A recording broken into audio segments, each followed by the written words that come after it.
ಗೆ ವಿವಾದ ಉಂಟಾಗಿದೆ. ತಮನ್ನಾ ರಾಯಭಾರಿಗೆ ವಿಜಯೇಂದ್ರ ವಿರೋಧ ವ್ಯಕ್ತಪಡಿಸಿದ್ದಾರೆ. ಡಿಸಿಎಂ ಡಿಕೆ ಶಿವಕುಮಾರ್ ಪರ ಸಾಫ್ಟ್ ಕಾರ್ನರ್ ತೋರಿಸಿದಂತೆ ಕಾಣಿಸ್ತಾ ಇದೆ. ಅಂದ್ರೆ ಪ್ರಬಲವಾಗಿ ಖಂಡಿಸಿಲ್ಲ, ವಿರೋಧ ಮಾಡಿಲ್ಲ ವಿಜಯೇಂದ್ರ ಅವರು. ಡಿಕೆ ಶಿವಕುಮಾರ್ ಹೆಸರು ಪ್ರಸ್ತಾಪಕ್ಕೆ ಪ್ರತಿಕ್ರಿಯೆ ಕೊಟ್ಟಿಲ್ಲ ವಿಜಯೇಂದ್ರ ಅವರು.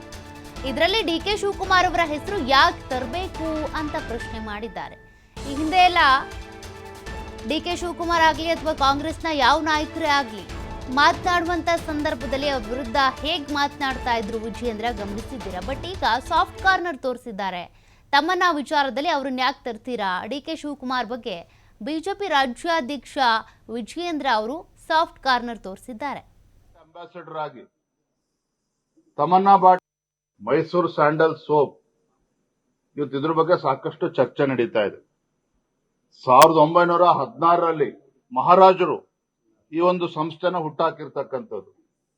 ಅಂತ ಮೈಸೂರು ಸ್ಯಾಂಡಲ್ ಸೋಪಿಗೆ ಇವತ್ತು ಬ್ರ್ಯಾಂಡ್ ಅಂಬಾಸಿಡರ್ ಆಗಿ ತಮನ್ನಾ ಬಾಟೆ ಅಂತೇಳಿ ಬಾಲಿವುಡ್ ತಾರೆಯನ್ನವರು ಕರ್ಕೊಂಡ್ ಬರ್ತಾರೆ ಅಂತ ಹೇಳಿದ್ರೆ ಈ ಸರ್ಕಾರಕ್ಕೆ ಏನ್ ಹೇಳ್ಬೇಕಾಗಾದ್ರೆ, ನಾನು ಸಚಿವರ ಹೇಳಿಕೆಯನ್ನು ಕೂಡ ಗಮನಿಸ್ತಾ ಇದ್ದೆ.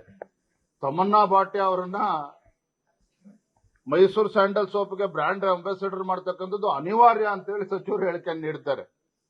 ಈ ಅನಿವಾರ್ಯ ಮೈಸೂರು ಸ್ಯಾಂಡಲ್ ಸೋಪ್ ಆ ಕಂಪ್ನಿಗಾಗಿದೆಯೋ ಇನ್ಯಾರಿಗಾಗಿದೆಯೋ ಅಂತೇಳಿ ಇವತ್ತು ರಾಜ್ಯ ಜನ ಪ್ರಶ್ನೆ ಮಾಡ್ತಾ ಇದ್ದಾರೆ. ಮತ್ತೊಂದ್ ಕಡೆ ಸಚಿವರು ಹೇಳ್ತಾರೆ ಇದ್ರ ಬಗ್ಗೆ ಎಕ್ಸ್ಪರ್ಟ್ಸ್ಗಳು ಒಪಿನಿಯನ್ ಕೊಟ್ಟಿದ್ದಾರೆ, ಹಾಗಾಗಿ ತಮನ್ನಾ ಬಾಟೆಯನ್ನು ಮಾಡಿದ್ದೇವೆ ಅಂತ ಹೇಳ್ತಾರೆ. ಅದೇ ಯಾರು ಇವರು ಎಕ್ಸ್ಪರ್ಟ್ಸ್ಗಳು? ಯಾಕೆ ಈ ರೀತಿ ರಾಜ್ಯಕ್ಕೆ ಪದೇ ಪದೇ ಅವಮಾನ ಮಾಡ್ತಾ ಇದ್ದೀರಿ? ನಮ್ಮ ರಾಜ್ಯದಲ್ಲಿ ಆ ರೀತಿ ಖ್ಯಾತ ಚಲನಚಿತ್ರ ನಟರು ನಟಿ